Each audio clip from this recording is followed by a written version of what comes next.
Good morning, students. In this class, we will discuss about the administration of Akbar from chapter 9. One of the greatest achievements of Akbar was the establishment of an excellent administrative system. Akbar established a strong centralized government to join all the provinces into a uniform unit.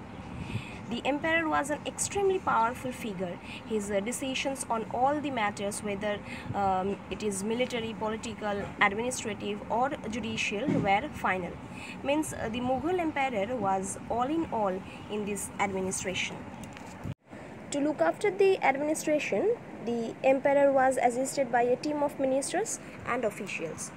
He had the right to appoint, to promote and to dismiss all of the officials. Now, let's talk about the Council of Ministers in Akbar's court. The Wazir or the Diwan was the head of the revenue department. Then there was Mir Bakshi, who was the head of the military department and the paymaster of all mansabdars. The chief Sardar or the Qazi was the chief judge. Mir Saman was the supervisor of the royal household. Then there was the Vakil or the Prime Minister, who was an advisory and ceremonial head.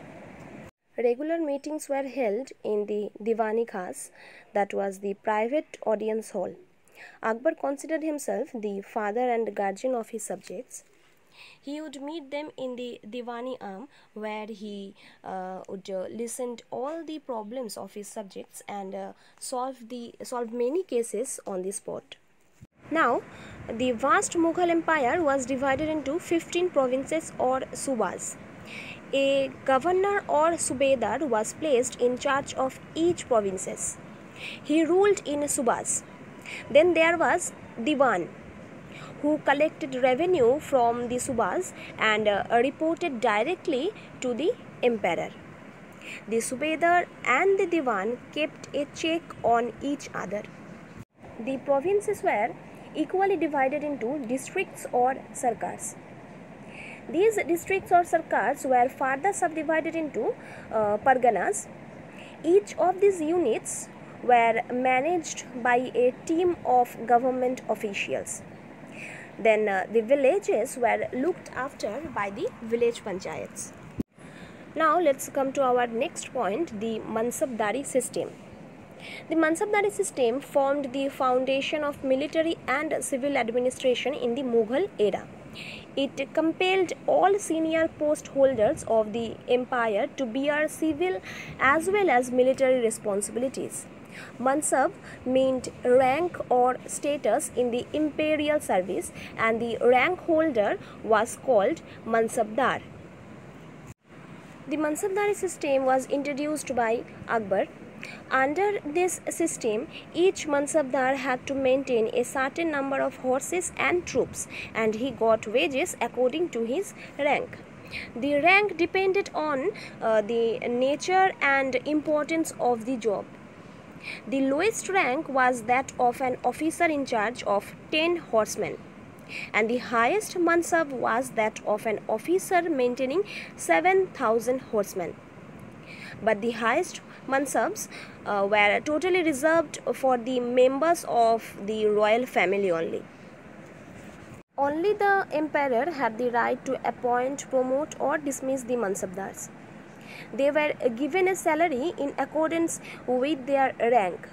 They either received wages or land or jagir. The post of the mansabdari was not hereditary.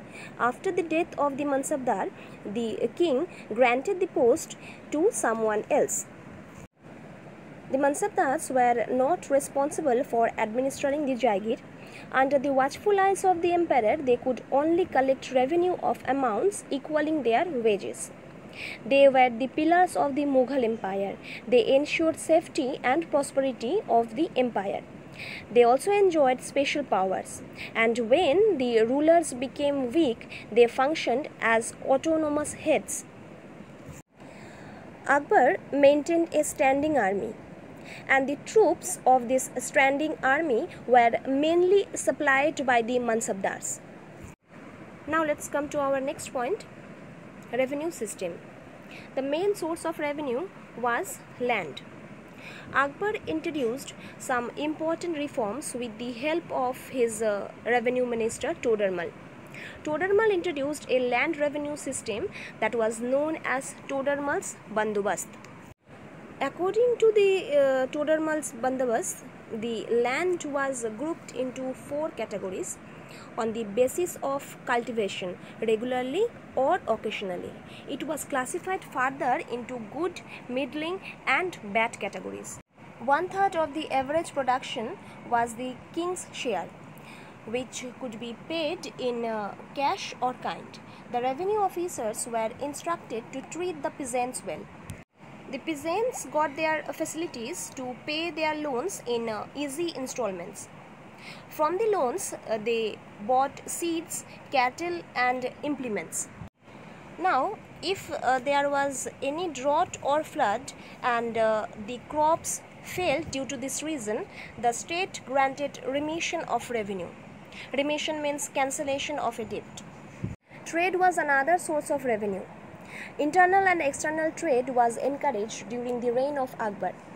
India had a good trading relationship with China, Central Asia and Europe. The Portuguese established trade centers on west coast during the Akbar's reign. Akbar issued a gold coin called the mohar, but silver and copper coins were also used during this time.